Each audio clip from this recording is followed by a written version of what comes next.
Hey, welcome back on this Thursday morning. So we still have a little fog outside with some mist and drizzle. And there's a lot of cloud cover as rain is on its way out of the southwest. Here's a look over downtown Marquette. You can have and see kind of that gloomy view. Surfaces are still damp, but not super wet out there this morning as you get going. I think conditions for the most part are okay early this morning, but we already have this rain already working into the west end of the UP coming out of Wisconsin. Associated with this system that's taking shape to our southwest into the plains, eventually an area of low pressure will strengthen and form and then track through western Lake Superior tomorrow. Ahead of it, we're going to see most of the moisture move in associated with that system today. Already seeing that light rain over parts of Gogebic and Ontonagon counties. More steady rain showers right over parts of Ironwood.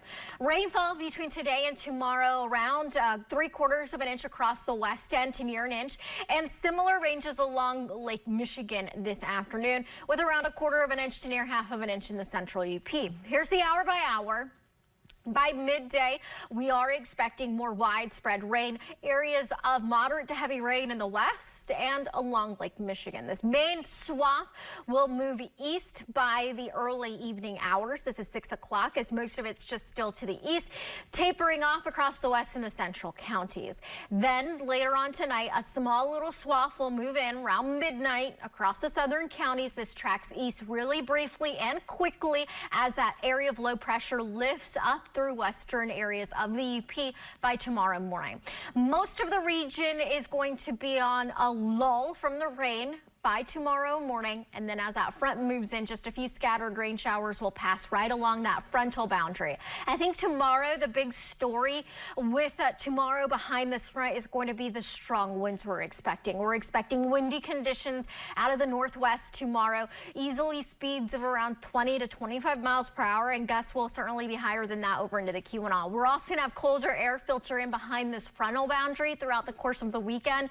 So by Saturday, we're looking at a little rain and snow mix over into parts of the Keweenaw and along the northwest wind belts. This is midday on Saturday, and then we do have more chances for some lake effect snow into early next week. So as far as those winds, gusts of 35+ miles per hour over into the Keweenaw tomorrow afternoon. That's where the strongest winds are expected. Still going to be a windy one regardless of where you're at, as gusts will push near 30 miles per hour for most regions, and we're going to notice that wind decrease in strength tomorrow night.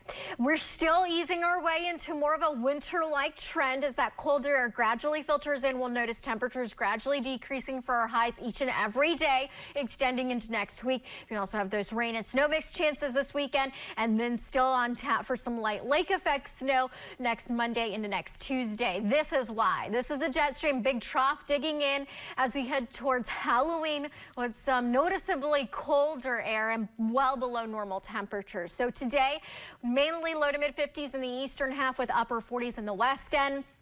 Tomorrow, as that system moves in, 50s for most areas for highs. And then by this upcoming Saturday, we already start to have notes of that colder air, as highs will be in the mid to upper 30s in the west.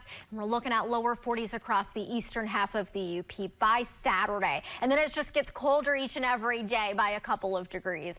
Still on tap for some lake effect snow towards Halloween. After the break, the NBA season has